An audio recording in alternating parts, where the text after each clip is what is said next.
In September 2025, two experienced elk hunters from Cincinnati, Ohio, named Andrew Porter and Ian Stasko, both 25 years old, headed out for what was supposed to be an exciting hunting trip in the remote wilderness of southern Colorado. These guys weren't beginners.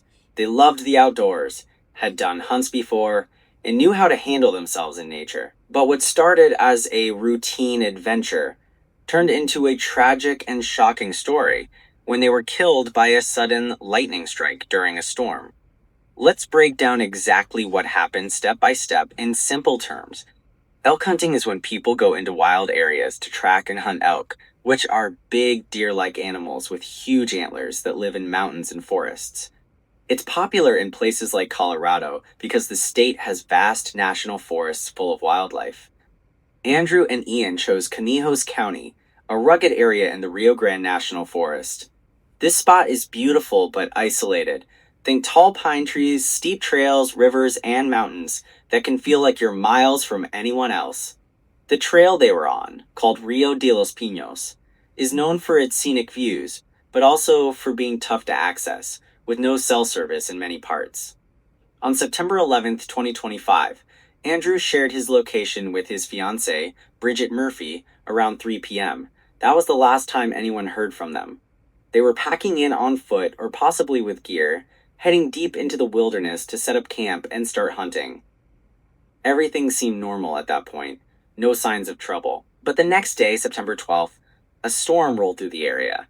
Storms in the mountains can come up fast, with dark clouds, heavy rain, and lightning that strikes without much warning.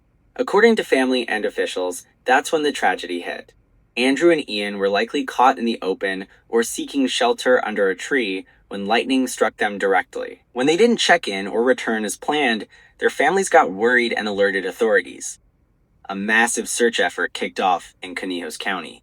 Search and rescue teams, including local sheriffs, Forest Service workers, and volunteers, combed the area using helicopters, dogs, and ground crews. For a whole week, from September 12th to 18, no one knew where they were. Families held out hope, posting on social media and starting a GoFundMe to help with search costs and support. Bridget Murphy, Andrew's fiancée, shared updates online, describing him as a passionate outdoorsman who was always prepared.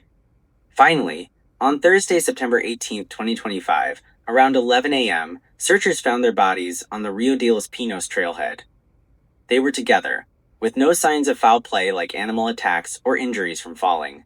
The coroner, Richard Martin from Conejos County, examined them and noticed slight burns on their bodies.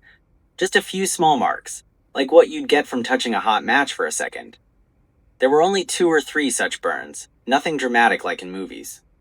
But those clues, plus the location under the tree and the storm timing, pointed straight to lightning as the cause. Martin confirmed it was instantaneous. They didn't suffer or feel pain. It happened in a split second. He couldn't pinpoint the exact time of death beyond estimating it, around September 12th, but the evidence was clear. No other explanations fit. What makes this story so shocking is how unexpected it was. These were young, fit guys in their prime, experienced in the wild. Andrew's aunt said on the GoFundMe that they were probably caught off guard by the storm. They didn't do anything wrong, just bad luck being in the wrong spot. Lightning strikes kill about 20 to 30 people a year in the US, and Colorado is one of the top states for it because of its high mountains where storms brew quickly. But for hunters deep in the backcountry, the risk is higher since they're far from shelter. In fact, outdoor activities like hunting, hiking, and golfing account for many lightning deaths because people get exposed. Similar incidents have happened before, like in 2023. A hiker in Wyoming was killed the same way, or groups of campers struck in national parks. Interestingly, just a week later, on September 29th, a tourist was found dead near the same site in the national forest, though details on that are separate and not linked. It underscores how unpredictable the outdoors can be. For Andrew and Ian, their story is a reminder that even the most prepared can face Mother Nature's fury.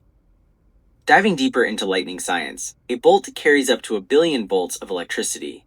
When it hits, it can cause cardiac arrest by disrupting the heart's rhythm or neurological damage. Survivors sometimes have lifelong issues like memory loss or burns, but in fatal cases like this, it's often immediate. In terms of prevention, experts say the quote 30 to 30 rule. If you see lightning and hear thunder within 30 seconds, seek shelter. Wait 30 minutes after the last thunder to go out. But in the backcountry, shelter means a car or building, not a tree or tent. Andrew and Ian's case shows how fast things can change. They were pros, yet a storm caught them off guard. Their legacies live on through stories from friends. Andrew was described as kind, adventurous, and always smiling in photos from past hunts. Ian shared that passion, bonding over the thrill of tracking elk at dawn.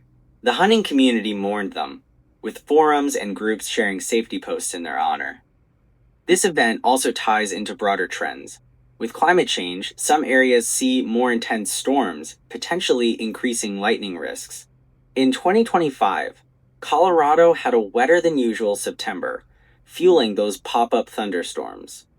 It's a wake-up call for anyone venturing out. Respect nature, plan ahead, and know that even small chances can lead to big tragedies. Wrapping up the details, the coroner's report ruled out any other causes. No drugs, no violence, just pure accident from the elements. Families found some comfort knowing it was quick and painless. If you're into outdoor activities, this story teaches us to stay vigilant, because in the wilderness, you're at the mercy of the sky.